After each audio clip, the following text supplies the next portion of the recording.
ప్రభునందు ప్రేమైన దేవుని బిడ్డలారా, ఆరాధనని ప్రారంభించుకుందాం ప్రార్థనతో. స్తోత్రం తండ్రి, పరిశుద్ధుడైన దేవుడు, సర్వలోకానికి రక్షకుడైన దేవుడు, మీకే స్తుతులు స్తోత్రాలు చెల్లిస్తున్నాం ప్రభు. మీ ప్రేమ కనికరములను బట్టి మీ దివ్యమైన వాక్యం బిడ్డల జీవితంలో పనిచేస్తున్నట్లుగా మీరు మాట్లాడండి. ఏ హృదయానికి ఏ వాక్యం అవసరమో అట్టి పరలోక సంగతులను బయలుపరిచి మీ గొప్ప నామానికి మహిమ తెచ్చుకోండి ప్రభు. అనేక ఆత్మలను రక్షించి మహిమ పొందండి. దేవాన్ని బిడ్డల్ని దీవించి ఆశీర్వదించండి. మీ వాక్యపు వెలుగులో నడిపించి మహిమ పొందమని, ఈ కార్యక్రమం అంతట్లో మీరు ఉండి నడిపించమని యేసయ్య పరిశుద్ధ నామమును బట్టి ప్రార్థించేవాడు కొనుచున్నాం తండ్రి, ఆమేన్. పాస్టర్ గారు పాట పాడిన తరువాత వాక్యాన్ని విందాం.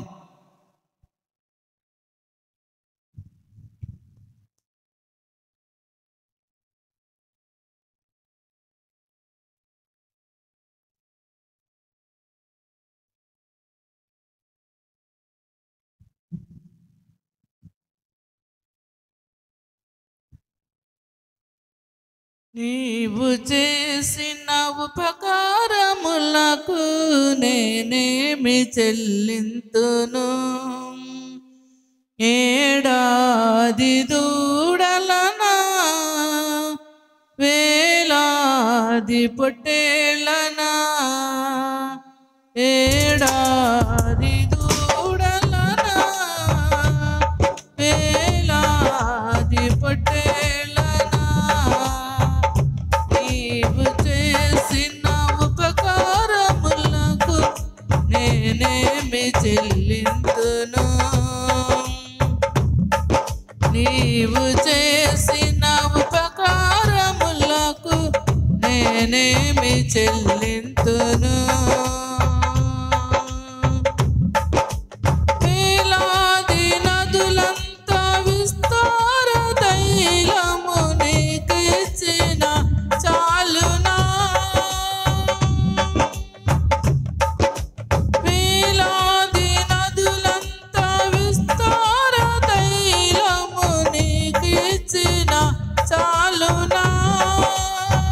గర్భఫలమైన నా జ్యేష్ఠ పుత్రుని నీకు ఇచ్చిన చాలునా?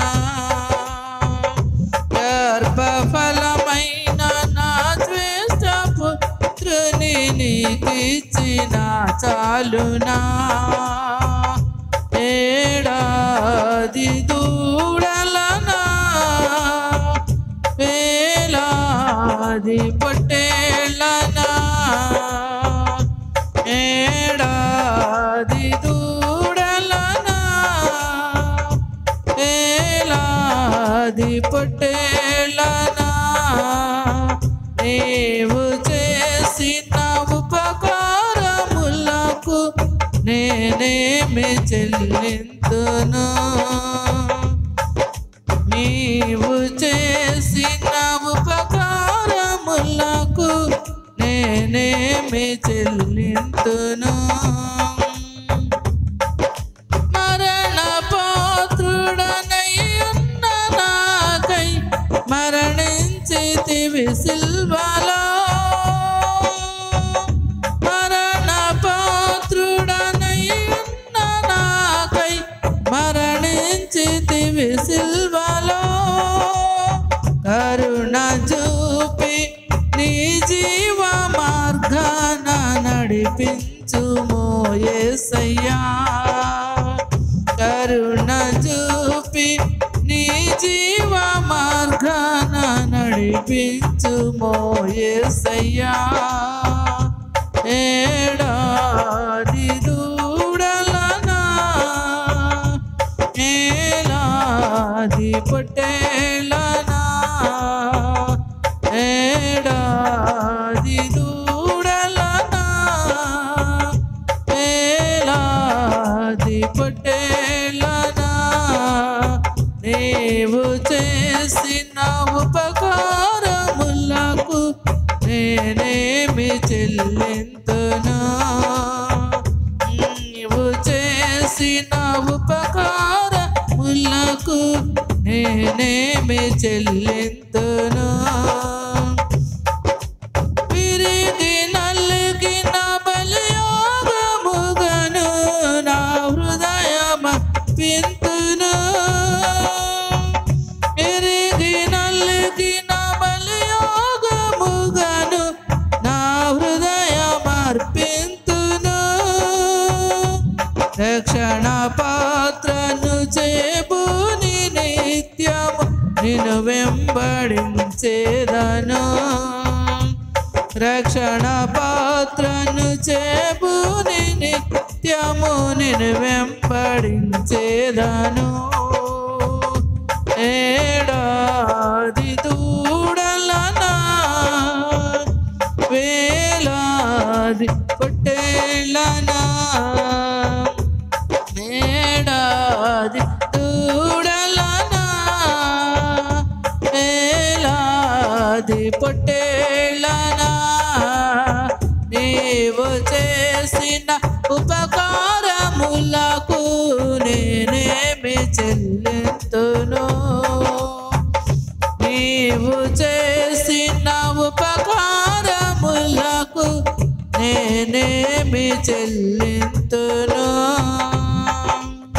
హల్లెలూయా.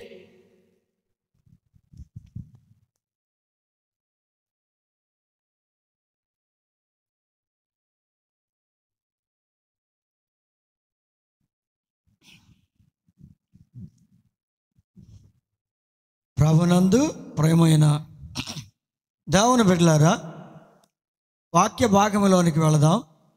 రోమీయులకు రాసిన పత్రిక 6వ అధ్యాయము 5వ వచనం. ఆయన మరణము ద్వారా క్రీస్తులో ఐక్యమైన వారు క్రొత్త జీవితం జీవిస్తారు. యేసు ప్రభు యొక్క మరణము ద్వారా ఆయనలో గనక ఐక్యమైతే, ఆయనలో ఏకమైన వారు, ఆయనలో కలిసిపోయిన వారు, ఆయనలో ఏకమైన వారు కొత్త జీవితాన్ని జీవిస్తారు. కనుక ప్రియమైన దేవుని బిడ్డలారా, అలా ఆయనలో ఐక్యమై కొత్త జీవితం జీవించే వారిలో నవీన స్వభావాన్ని వారు ధరించుకుంటారు. ఇది మొదటి అంశం. ఎఫెసీయులకు రాసిన పత్రిక 4వ అధ్యాయం 24వ వచనంలో చూస్తే, నీతియు యథార్థమైన భక్తియు గలవారు దేవుని పోలికగా సృష్టింపబడిన నవీన స్వభావమును ధరించుకొనవలెను. ఈ కొత్త జీవితం జీవించేవారు నవీన స్వభావాన్ని ధరించుకోవాలి. నవీన స్వభావము వారు ధరించుకుంటేనే వారు దేవుని పోలికలోనికి మారుతారు. ఆయన పోలికలోనికి మారాలి. నీ పోలిక మారాలి. ఆయన పోలికలోనికి వెళ్ళాలి. ఆయన పోలిక నీలో ఏర్పడాలి. అప్పుడు నవీన స్వభావాన్ని నీవు ధరించుకుంటావు. ప్రేమనొద్దామని పెట్టాలి. ఇది ఎలా సాధ్యమంటే, ఆయన మరణము ద్వారా క్రీస్తులో ఐక్యమైన వారు మాత్రమే నవీన స్వభావాన్ని ధరించుకొనగలరు. కనుక 2వ అంశంలోనికి వెళితే, కొలస్సీయులకు రాసిన పత్రిక 3వ అధ్యాయం 9 నుండి 10వ వచనం చూస్తే, పాప స్వభావాన్ని విడిచిపెట్టాలి. క్రీస్తులో ఐక్యమైన వారు, ఆయన మరణం ద్వారా క్రీస్తులో ఐక్యమైన వారు పాప స్వభావమును విడిచిపెట్టాలి. అయితే ఈ పాప స్వభావం అనేది మనిషిలోనికి ఎలా ప్రవేశించింది? అసలు ఈ పాప స్వభావం ఎలా ఏర్పడింది? ఆ పాప స్వభావాన్ని విడిచిపెడితేనే కానీ క్రీస్తులో ఐక్యము అయితేనే తప్ప పాప స్వభావాన్ని విడిచిపెట్టలేరు. పాప స్వభావాన్ని విడిచిపెట్టాలంటే క్రీస్తులో ఏకమవ్వాలి, క్రీస్తులో ఐక్యమవ్వాలి. కనుక ప్రియమైన దేవుని బిడ్డలారా, ఆయన మరణములో ఆ ఏకమవ్వాలి.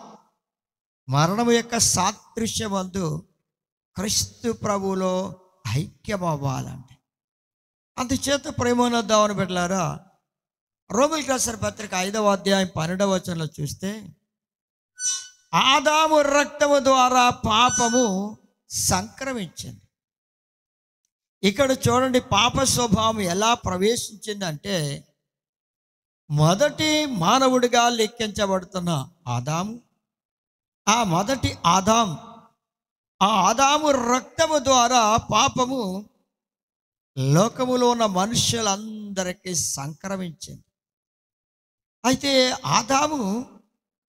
ఆదాము యొక్క శరీరము ఇప్పుడు ఎలా మార్పు చెందింది అంటే, పాప శరీరంగా మారిపోయింది కనుక, అసలు పాప శరీరంగా మారక మునుపు ఆదాము యొక్క శరీరం ఎలా ఉండేది అంటే, కీర్తన గ్రంథం 8వ అధ్యాయము 5వ వచనంలో చూస్తే, మహిమా ప్రభావములను కిరీటముగా దేవుడు ఆదాము హవ్వకి ధరింపచేశాడు. అంటే ఆదాము యొక్క శరీరం మహిమగల శరీరము. ఈ మహిమగల శరీరములోనికి పాపం ప్రవేశించినందువల్ల పాప శరీరంగా మారిపోయింది. ఆ పాపమే ప్రవేశించకపోతే పాప శరీరంగా మారి ఉండేది కాదు. కనుక మహిమ ప్రభావములు కలిగిన శరీరం, దాన్ని పోగొట్టుకోవడానికి కారణం పాపం లోపల ప్రవేశించడం. అసలు పాపం అనేది ఇలా ప్రవేశించింది అని కూడా చూస్తే, పాపం అంటే ఆజ్ఞను అతిక్రమించడమే పాపం. ఆదికాండం 3వ అధ్యాయం 3వ వచనంలో చూస్తే, దేవుడు అన్నాడు, మీరు చావకుండా ఉండాలి అంటే ఈ తోట మధ్యలో ఉన్న చెట్టు ఫలాల్ని తినకూడదనియు వాటిని ముట్టకూడదనియు ఆయన ఆజ్ఞాపించాడు ఆదాము హవ్వలకు. అయితే ప్రేమోన్న దేవుని బిడ్డలారా, దేవుడిచ్చిన ఆజ్ఞను మీరిపోయి ఆ ఫలాలనే వాళ్ళు తినడం జరిగింది. అంటే నా ప్రియమైన దేవుని బిడ్డలారా, దేవుని మాటకు లోబడలేకపోయారు, ఆయన ఆజ్ఞను అతిక్రమించారు. ఆజ్ఞాతిక్రమమే పాపం. ఇప్పుడు పాపం అనేది దేవుని మాటను మీరిపోవడమే, ఆయన మాట ప్రకారము చేయకపోవడమే. వారిలో అవిధేయత అనేది ఏర్పడింది. అవిధేయత ఎలా ఏర్పడిందంటే, సర్పము రూపంలో వచ్చిన సాతాను ఆ తోటలో చెట్టు మీద ఉండి హవ్వతో మాట్లాడి వారికి అవిధేయతా స్వభావాన్ని కలిగేలా చేసింది. దాని మాటల మూలంగా అవిధేయత స్వభావం హవ్వలో ప్రవేశించింది. ఆ హవ్వ తీసుకొచ్చిన ఫలాల్ని తిని ఆదాము కూడా అవిధేయుడయ్యాడు. దేవుని మాట విధేయతను పోగొట్టుకున్నాడు. ఎప్పుడైతే వాళ్ళ ఫలాల్ని తిన్నారో, ప్రేమన్న దేవుని బిడ్డలారా, పాపం అనేది వారి శరీరములో ప్రవేశించింది. వారి శరీరములో ప్రవేశించడం వల్ల పాప శరీరంగా మారిపోయారు. వాళ్ళు పాప శరీరంగా మారిపోయారు. అంటే వాళ్ళు ఏం పోగొట్టుకున్నారు అంటే, మహిమను పోగొట్టుకున్నారు. వారి శరీరం మహిమతో నిండి ఉన్నది, ప్రభావంతో నిండి ఉన్న ఆ శరీరంలో నుంచి మహిమ తొలగిపోయింది, ప్రభావం తొలగిపోయింది, పాప శరీరంగా మారిపోయింది. నా ప్రియమైన దేవుని బిడ్డలారా, దేవుని మాటకు లోబడకుండా నీవు నీ ఇష్టానుసారంగా జీవిస్తూ ఉంటే, ఆయన మాటకు విధేయత చూపకుండా అవిధేయుడిగా మారి అవిధేయత కార్యక్రమాలు, దేవునికి ఇష్టం కాని పనులు చేస్తూ దేవునికి విరోధంగా నీవు జీవిస్తూ ఉంటే, నీ జీవితంలోనికి పాపము ప్రవేశిస్తుంది. ఆదాము హవ్వలోనికి పాపం ప్రవేశించడం వల్ల వారి శరీరం పాప శరీరంగా మారింది. పాప స్వభావం వారిలోనికి ఏర్పడింది. ఆ పాప స్వభావాన్ని విడిచిపెట్టాలంటున్నాడు ప్రభు. పాప స్వభావం ఎప్పుడు విడిచిపెడతారు?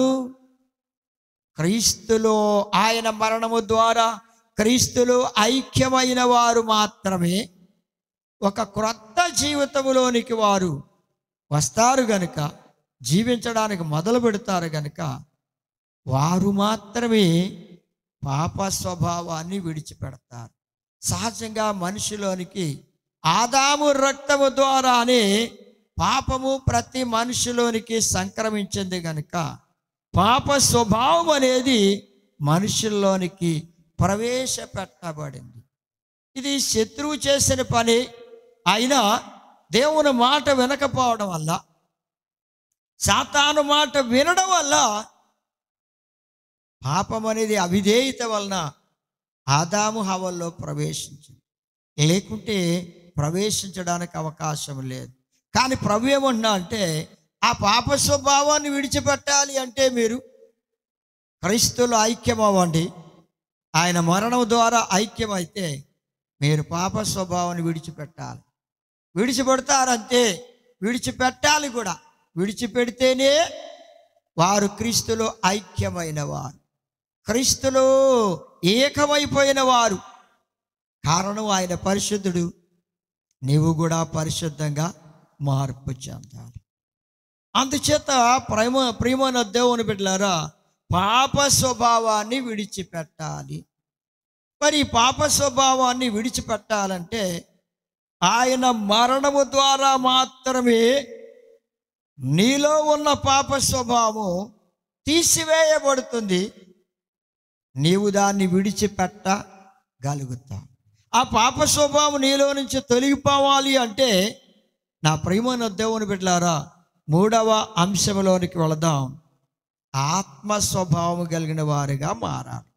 ఆత్మ స్వభావం కలిగిన వారిగా మారాలి అంటే ఆత్మ స్వభావం మీలోనికి వస్తే ఆ స్వభావమును బట్టి మీలో ఆత్మ నివసిస్తున్నప్పుడు మీరు ఆత్మ స్వభావం కలిగిన వారు అవుతారు. 3వ అంశం రోమీయులకు రాసిన పత్రిక 8వ అధ్యాయం 9వ వచనము 24వ వచనం 2 వచనాలు మాత్రమే.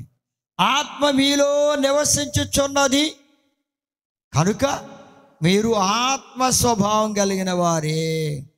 ఆత్మ మీలో నివసిస్తేనే మీరు ఆత్మ స్వభావం కలిగిన వారుగా మారుతారు.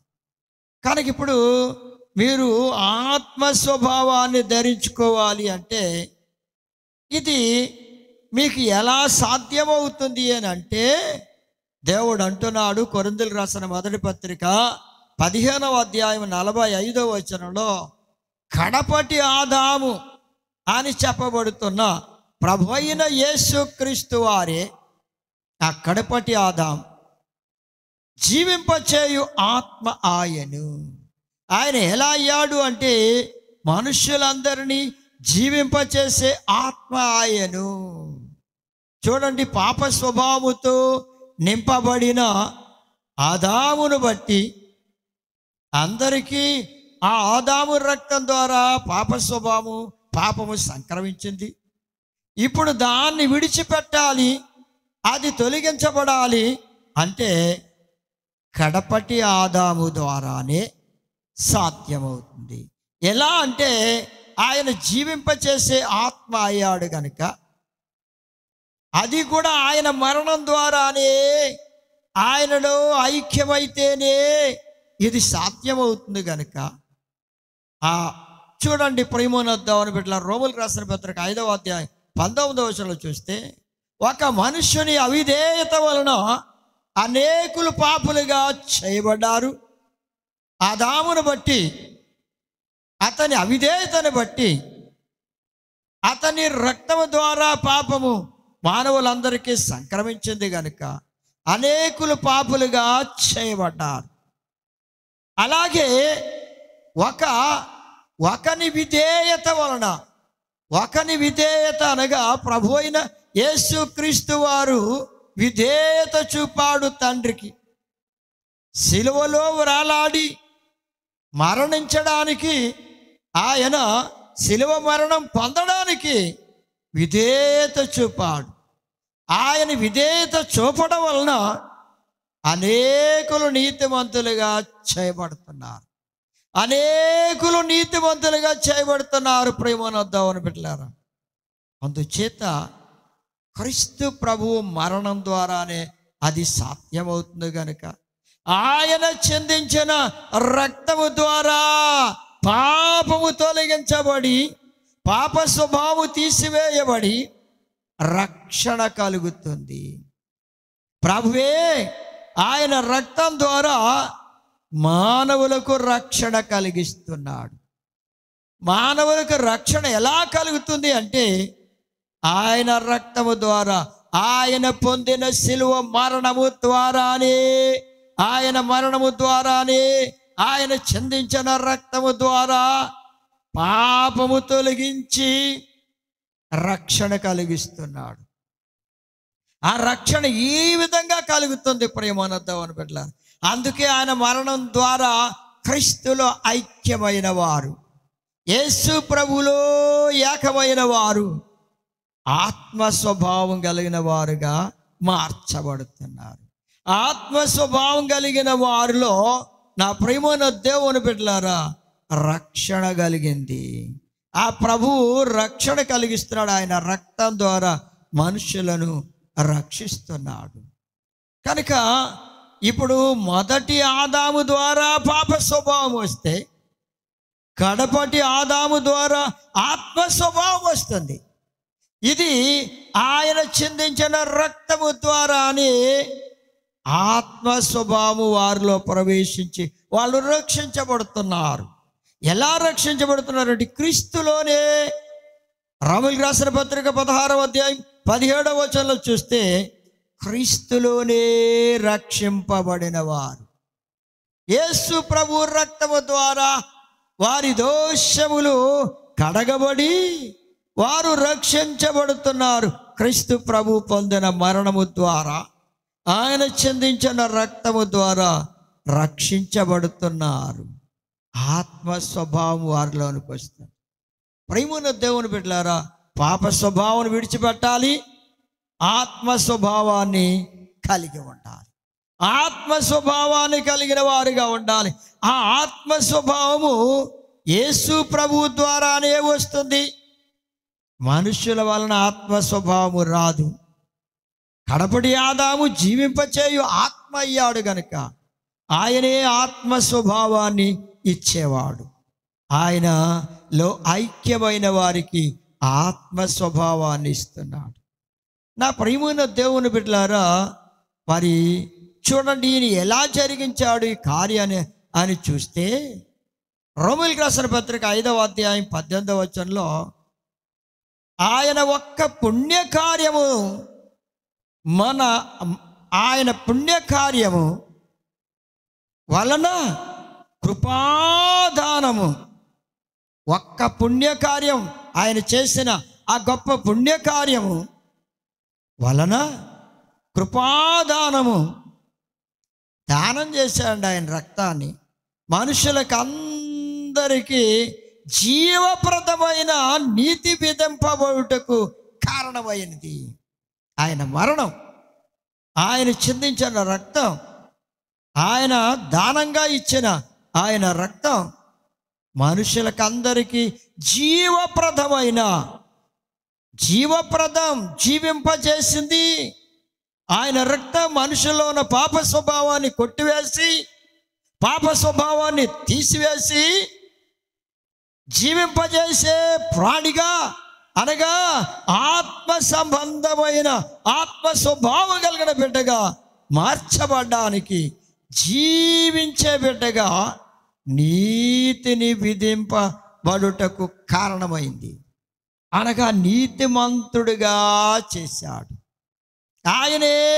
ఆయన శిలువలో మరణించిన ఆ పుణ్యకార్యమే ఆయన రక్తము కృపాదానంగా మనుషులందరికీ జీవప్రదమైన నీతి విధింపబడ్డానికి, నీతిమంతులుగా చేయబడ్డానికి ఆయన జీవాన్ని మనుషుల్లోనికి ప్రవేశపెట్టాడు.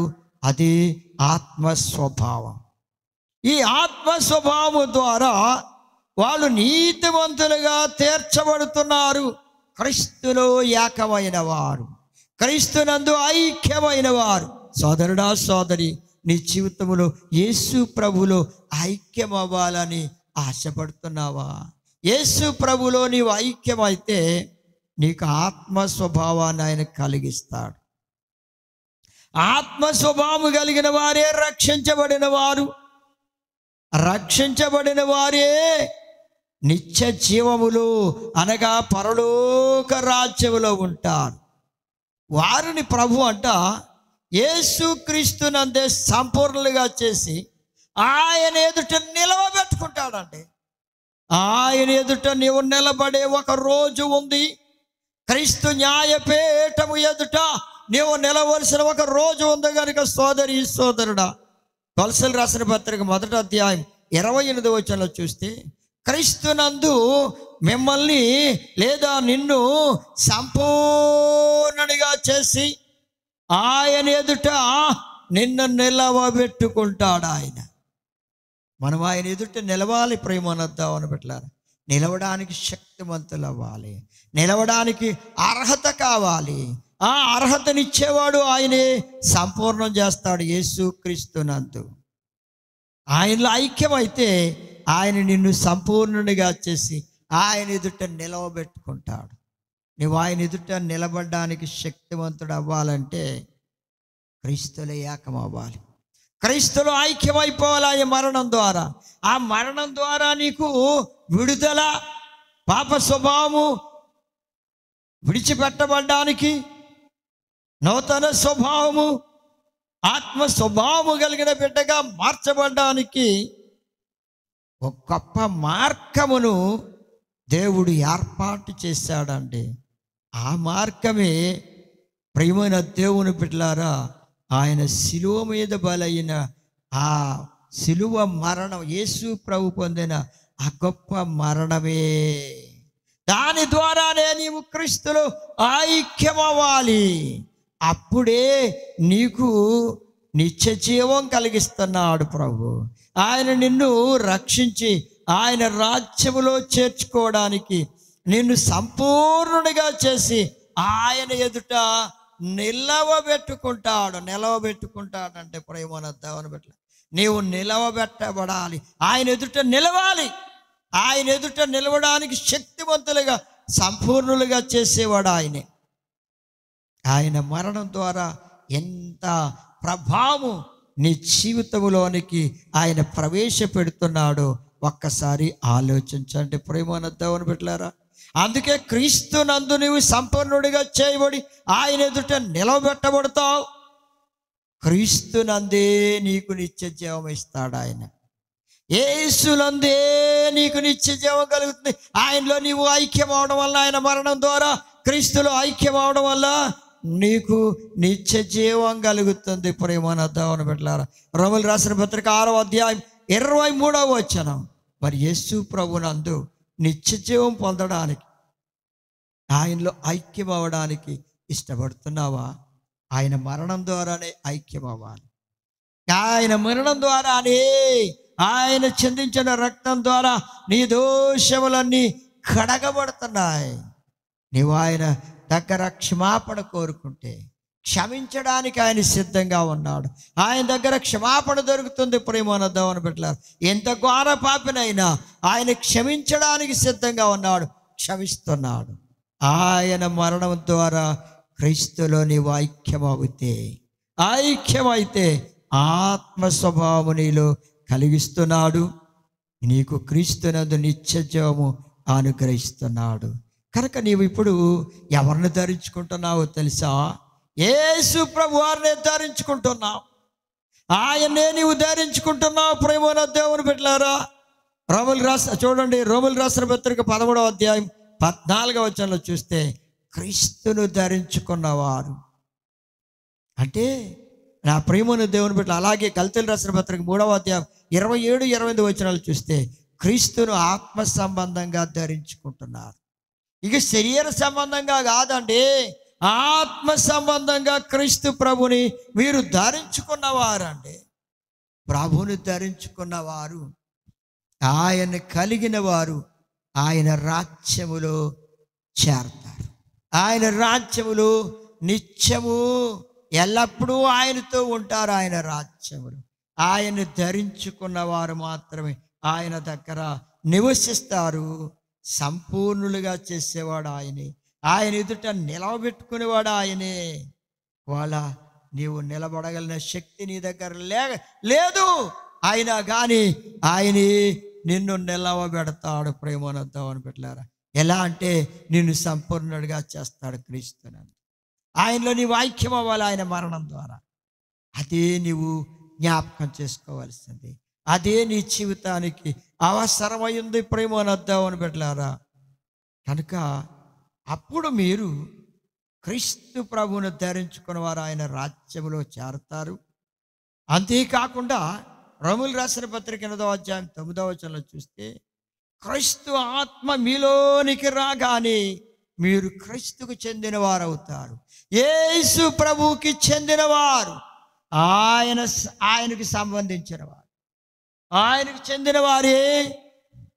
ఎంత మార్పో చూడండి. ఇంతకుముందు ఆదాము దేవునికి సంబంధించిన వాడైనా కానీ సాతాను మాట విన్నందువల్ల పాప స్వభావాన్ని తెచ్చిపెట్టుకున్నాడు. దేవుని వాడిగా పరిగణించబడలేకపోయాడు. మహిమను పోగొట్టుకున్నాడు, ప్రభావాన్ని పోగొట్టుకున్నాడు. కనుక ప్రియమైన దేవుని బిడ్డలారా, ఆదాములో పాప స్వభావం వచ్చింది, దాన్ని విడిచిపెట్టాల్సిందే అంటున్నాడు దేవుడు. అలాంటి పాప స్వభావం నీలో విడిచిపెట్టాలి సోదరుడా, సోదరి. కడపటి ఆదాము స్వభావమే ఆత్మ స్వభావం. ఆయనే జీవింపచేసే ఆత్మ అయి ఉన్నాడు గనక ఆ ఆత్మ స్వభావాన్ని నీవు కలిగి ఉంటే, నీవు పొందుకుంటే, ఆయనలో నీవు ఐక్యమైన వాడవు గనుక నిత్య జీవములో చేరతావు. ఆయన్ని నీవు ధరించుకున్న వాడవు అవుతావు. ఇప్పుడు ఆయనకి చెందినవాడవు, ఆయనకు వారసుడవు, ఆయనకు వారసుడు అయిపోతావు. ప్రేమనొద్దావు అని పెట్టారా? ఆయనకు వారసుడైతే ఆయన రాజ్య వారసుడివే. ఆయన ఉన్న స్థలములో నీవు ఉంటావు. ఆయన కూర్చున్న స్థలములో, ఆయన కూర్చున్న సింహాసనముల మీద నీవు కూడా సింహాసనం మీద కూర్చుంటావు. ఆయన రాజ్యమునకు వారసుడు అవుతావు. ఆయనకు వారసుడు అయితే ఆయన రాజ్యానికి వారసుడు అవుతావు. నా ప్రియమైన దేవుని బిడ్డలారా, ఈ విధంగా నీ జీవితంలో నీవు ఆత్మ స్వభావాన్ని పొందుకుంటావు. ఒకటి, పాప స్వభావాన్ని విడిచిపెట్టాలి, ఆత్మ స్వభావాన్ని పొందుకోవాలి. 3 అంశాలు విన్నాం. 4వ అంశం ఏమిటంటే, కొత్త స్వభావం నీలో వస్తుంది కనుక నీవు క్రీస్తు ప్రభుని సంతోషపెట్టాలి. కొత్త స్వభావం కలిగిన వారు క్రీస్తు ప్రభుని సంతోషపెడతారండి. రోమీయులకు రాసిన పత్రిక 8వ అధ్యాయం 8వ వచనం 10వ వచనంలో చూస్తే, క్రొత్త స్వభావం నీలో ఏర్పడుతుంది కనుక ఆ క్రీస్తు ప్రభుని బట్టి ఆయనలో నీవు ఐక్యమయ్యావు గనక కొత్త స్వభావం నీలో ఏర్పడుతుంది. ఆయనలో నీవు ఐక్యమవడం వల్ల కొత్త స్వభావం ఏర్పడుతుంది. నీవు క్రీస్తు ప్రభుని సంతోషపెడతావు. ఆదాము హవ్వలైతే సాతానుని సంతోషపెట్టారు, దేవుణ్ణి దుఃఖపెట్టారు. ఆయన మాట వినలేదు, ఆయన వద్దన్న పనులు చేశారు, ఆయన తినొద్దన్న పళ్ళు తిన్నారు, ఫలాల్ని అవిధేయులుగా మారిపోయారు. అందుకే వారిలో పాప స్వభావము వచ్చింది. ప్రేమనంతావని బిడ్డలారా, వారు దేవుణ్ణి సంతోష పెట్టలేకపోయారు. సోదరుడా, సోదరి, నీవు కూడా ఇంకా పాప స్వభావాన్ని విడిచిపెట్టకపోతే నీవు క్రీస్తు ప్రభుని సంతోష పెట్టగలవా? సంతోష పెట్టలేవు. అందుకే పాప స్వభావాన్ని విడిచిపెట్టాలి. విడిచిపెడితే నీవు క్రీస్తు ప్రభుని సంతోషపెడతావు. కొత్త స్వభావం నీలో వస్తుంది. క్రీస్తుల ఐక్యమైతే కొత్త జీవితం జీవిస్తావు, కొత్త స్వభావం నీలో వస్తుంది. క్రీస్తు ప్రభుని సంతోషపెడతావు. ఆయన సంతోషపెట్టిన వారు ఆయన దగ్గరే నివసిస్తారు, ఆయనతోనే ఆనందిస్తారు. ఆయన్ని సంతోషపెట్టిన వారు ఆయన దగ్గర నివసించడానికి అర్హత పొందుకుంటారు. ప్రేమానందావని బిడ్డలారా, చూడండి, ఫిలిప్పీయులకు రాసిన పత్రిక 2వ అధ్యాయం 2వ వచనంలో చూస్తే, యేసు ప్రభువులో ఐక్యంగా ఉంటే దేవుడు సంతోషిస్తాడండి. మీరు క్రీస్తు ప్రభువులో ఐక్యం అవ్వండి. ఆయన మరణం ద్వారా దేవుడు మిమ్మల్ని చూచి సంతోషిస్తాడు. దేవుణ్ణి సంతోషపెట్టేవారిగా ఉన్నారా? మనుషులను సంతోషపెట్టేవారిగా ఉన్నారా? సాతాన్ని సంతోషపెట్టే ఆదాము హవ్వల వలె ఇంకా నీవు కూడా సాతాన్ని సంతోషపెట్టాలనుకుంటున్నావా? దేవుని నిన్ను పుట్టించిన నీ సృష్టికర్తని, నిన్ను రక్షించిన నీ రక్షణకర్తని సంతోషపెట్టగలుగుతున్నావా? ఆయన్ని సంతోషపెట్టలేకపోతున్నావా? ఆలోచించుకో సోదరి, సోదరుడా. నీవు ఆయన్ని సంతోషపెట్టాలంటే కొత్త స్వభావం నీలో ఏర్పడాలి. అదే ఆత్మ స్వభావం. ఆ ఆత్మ స్వభావం నీలోకి వస్తే కొత్త స్వభావం వస్తుంది. క్రీస్తు ప్రభుని సంతోషపెడతావు. మరి నువ్వు యేసు ప్రభువులో ఐక్యంగా ఉంటే దేవుడు నిన్ను చూసి సంతోషపడతాడు, నిన్ను చూసి సంతోషిస్తాడు. ఇదిగో, ఇతడు నా కుమారుడే, ఇతడు నా ఇష్ట ప్రకారం జీవిస్తున్నాడు కనుక ఇతన్ని గురించి నేను సంతోషిస్తాను అని దేవుడు ఆనందిస్తాడు. ప్రేమనద్దావని బిడ్డలారా, మరి ప్రభుని సంతోషపెట్టడానికి ఇష్టపడుతున్నావా? ప్రభుని సంతోషపెడుతున్నావా లేదా దుఃఖపెడుతున్నావా? ఒకసారి నీవే ఆలోచన చేసుకో సోదరి, సోదరుడా. అపోస్తల కార్యం 4వ అధ్యాయం 32వ వచనంలో చూస్తే, సహోదరులు ఐక్యంగా ఉండాలి. ఎలా ఉండాలంటే అందరూ ఏకంగా ఉండాలి. సహోదరులు రక్షించబడిన వారు ఐక్యంగా ఉండాలి. యేసు ప్రభునందు ఐక్యమైన వారు సహోదరులు గనుక వాళ్ళందరూ ఐక్యంగా ఉండాలి, వాళ్ళందరూ కలిసి ఉండాలి. వాళ్ళ ఇష్టానుసారంగా జీవించడానికి వీలు లేదు. ఎవరికి తోచినట్టు వాళ్ళు నడవడానికి వీలు లేదు. ఎవరికి తోచినట్లు వాళ్ళు బోధించడానికి వీలు లేదు. ప్రభు మాటను బయలుపరచాలి, ప్రభు వాక్యమును బోధించాలి, ప్రభు వాక్య ప్రకారమే నడవాలి, ప్రభు చిత్తాన్ని నెరవేర్చే సేవకులుగా ఉండాలి, ఆయన ఇష్టాన్ని నెరవేర్చే బిడ్డలుగా ఉండాలి. ప్రియమనద్దామని బిడ్డలారు, సహోదరులు ఐక్యంగా ఉండాలి. చూడండి, ఎప్పుడుంటారు? ఆత్మ స్వభావము కలిగిన వారుగా ఉన్నవారు, క్రీస్తునందు ఐక్యమైన వారు, ఆత్మ స్వభావం కలిగిన వారు కనుక వారు ఐక్యంగా ఉంటారు. అయితే ప్రేమనద్దామని బిడ్డలారా, వీరు క్రీస్తులో ఐక్యమైన వారు నీతిమంతులుగా తీర్చబడతారు. 5వ అంశం, క్రీస్తులో యేసు ప్రభువులో ఐక్యమైన వారు నీతిమంతులుగా తీర్చబడుతున్నారు. 5వ అంశం, కొరింథీయులకు రాసిన మొదటి పత్రిక 6వ అధ్యాయం 11వ వచనంలో చూస్తే, యేసు ప్రభు వారి యొక్క రక్తము ద్వారా కడగబడి నీతిమంతులుగా తీర్చబడుతున్నారండి. సోదరుడా, సోదరి, ప్రభు రక్తములో నీ దోషాలు కడుక్కుని నీవు నీతిమంతుడిగా తీర్చబడడానికి ఇష్టపడుతున్నావా? సిద్ధపడుతున్నావా? ఇంకా కడగబడని స్థితిలోనే మిగిలిపోతున్నావా? ఎంతకాలం ఇంకా కడగబడని స్థితిలో ఉంటావు? కడుగు కొనడానికి ఇష్టపడితే ఆయన నిన్ను శుద్ధి చేయడానికి, కడగడానికి, నీ పాపాలు కడగడానికి ఆయన సిద్ధంగా ఉన్నాడు. నిన్ను నీతిమంతుడుగా తీరుస్తాడు. సోదరి, సోదరుడు, ఎందుకంటే ఆయన నమ్మదగిన వాడు, నీతిమంతుడు. ఆయన నిన్ను నీతిమంతుడుగా తీరుస్తాడు. కొరింథీయులకు రాసిన మొదటి పత్రిక 1వ అధ్యాయం 9వ వచనం, ఆయన నమ్మదగిన వాడు, నిన్ను నీతిమంతుడిగా తీరుస్తాడు. సోదరుడా, సోదరి, నీవు నీతిమంతుడిగా తీర్చబడాలంటే ఆయన మరణము ద్వారానే, ఆయన చిందించిన రక్తము ద్వారానే నీవు నీతిమంతుడిగా తీర్చబడతావు.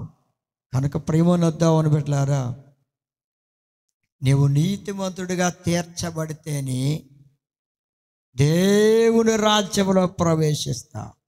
రోమీయులకు రాసిన పత్రిక 14వ అధ్యాయం 17వ వచనం, నీతిమంతులుగా తీర్చబడడం వల్ల దేవుని రాజ్యంలో ప్రవేశిస్తారండి. వారి దేవుని రాజ్యంలో నీవు ప్రవేశించాలంటే ప్రభునందు ఐక్యం అవడం ద్వారా, ఆయన మరణం ద్వారా నీవు క్రీస్తు ప్రభువులో ఐక్యం అవడం వల్ల దేవుడు నిన్ను నీతిమంతుడిగా తీరుస్తాడు. నీవు ఆయన రాజ్యంలో ప్రవేశిస్తావు. సోదరుడా, సోదరి, ఆయన మరణం ద్వారానే క్రీస్తు ప్రభువులో ఐక్యం అవ్వాలి. అలా ఐక్యమైన వారు మాత్రమే క్రొత్త జీవితం జీవిస్తారు. ఇంకా నీ జీవితంలో పాప స్వభావాన్ని విడిచిపెట్టలేకపోతున్నావా? పాప స్వభావాన్ని విడిచిపెట్టాలంటున్నాడు ప్రభు. మొదటి ఆదాము రక్తం ద్వారా పాపం సంక్రమించింది, దాన్ని విడిచిపెట్టాలి పాప స్వభావాన్ని. కడపటి ఆదామైన ప్రభు అయిన యేసుక్రీస్తు వారి ద్వారా ఆయన జీవింపచేసేవాడు గనుక నీ ఆత్మను రక్షించి ఆత్మ స్వభావం కలిగిన బిడ్డగా నిన్ను మార్చేవాడు ఆయనే. ప్రేమనొద్దామని పెట్టారా? కనుక ఆత్మ స్వభావాన్ని పొందుకోవాలి. ఆత్మ స్వభావాన్ని పొందుకోవాలంటే క్రీస్తు ప్రభువులో ఐక్యం అవ్వాలి.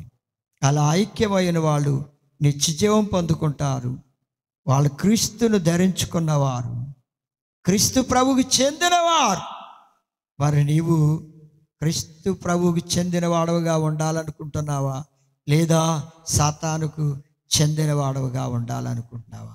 ఆదాము అయితే సాతానుకు చెందినవాడుగా మారిపోయాడు. దేవునికి చెందినవాడుగా ఉండవలసిన వ్యక్తి మహిమా ప్రభావం పోగొట్టుకుని సాతానుకు చెందినవాడుగా మారిపోయాడు. మరొక్కసారి నీవు ఆలోచించుకొని ప్రేమను దేవుని బిడ్డలారా, దేవుడు వద్దన్న దానిని చేసి దేవుడిని దుఃఖపెట్టిన ఆదాము వలె ఇంకా ఆలోచించొద్దు. ప్రేమను దేవుని బిడ్డలారా, దేవుణ్ణి సంతోషపెట్టడానికి యేసు క్రీస్తు ప్రభువులో ఐక్యమయ్యి ఆయన బిడ్డగా జీవించడానికి నీవు ప్రభువుని సంతోషపెట్టడానికి సిద్ధపడు. నిన్ను దేవుడు నీతిమంతుడిగా తీర్చి ఆయన నిత్యరాజ్యములో, ఆయన రాజ్యములో నిన్ను చేర్చుకుంటాడు. దేవుడి వాక్యం దీవించుగాక. ఆమేన్. ప్రార్థన చేద్దామండి. స్తోత్రం నాయన, స్తోత్రం చెల్లిస్తున్నాం తండ్రి. మహామహిమా ప్రభావములు కలిగిన దేవుడు నాయన, మీ మరణము ద్వారానే మీలో ఐక్యమయ్యే బిడ్డలుగా ఒక్కొక్కరిని సిద్ధం చేస్తా ఉన్నారు. మీ మరణము ద్వారా, మీ రక్తము ద్వారా కడగబడి మీలో ఐక్యమైన వారు నిత్య జీవానికి అర్హులన్నారు. వారు నిత్య జీవాన్ని పొందుకుంటారన్నారు ఆయన. వారు నూతన స్వభావం కలిగిన వారు అన్నారు, ఆత్మ స్వభావం కలిగిన వారు అన్నారు, పాప స్వభావాన్ని విడిచిపెడతారన్నారు, పరిశుద్ధతను కలిగిన జీవిస్తారన్నారు. అయ్యా, మిమ్మల్ని సంతోషపడతారన్నారు, మీకు చెందిన వారిగా జీవిస్తారన్నారు. అలా బిడ్డలందరినీ సిద్ధం చేసి నిత్యరాజ్యములో ప్రవేశించడానికి ప్రతి బిడ్డ మీ మరణం ద్వారా మీలో ఐక్యమయ్యి రక్షించబడి పరలోక రాజ్యం వరకు సిద్ధపడడానికి ఆత్మలను రక్షించండి. వారి జీవితాల్లో మేలు చేసి మహిమ పొందమని ప్రార్థన చేస్తున్నాను. వాక్యం వినే ప్రతి బిడ్డ జీవితాన్ని మీ సత్య మార్గంలో నడిపించి మహిమ పొందాలి. అలా గ్రామాన్ని, గ్రామ నాయకుల్ని, రాష్ట్రాన్ని, రాష్ట్ర నాయకుల్ని, దేశాన్ని, దేశ నాయకుల్ని, ప్రజలందరినీ ఆయన దీవించండి, రక్షించండి, ఆశీర్వదించండి. వాక్యం విన్న బిడ్డలందరినీ దీవించండి. యేసయ్య పరిశుద్ధమైన నామమును బట్టి ప్రార్థించేవాడు కొనుచున్నాను. ఆమేన్. మన తండ్రి అయిన దేవుని ప్రేమ, ప్రభు అయిన యేసు క్రీస్తు వారి పరిశుద్ధాత్మ సహవాసం బిడ్డలందరికీ సదాకాలంతో నడిపించను. ఆమేన్, ఆమేన్.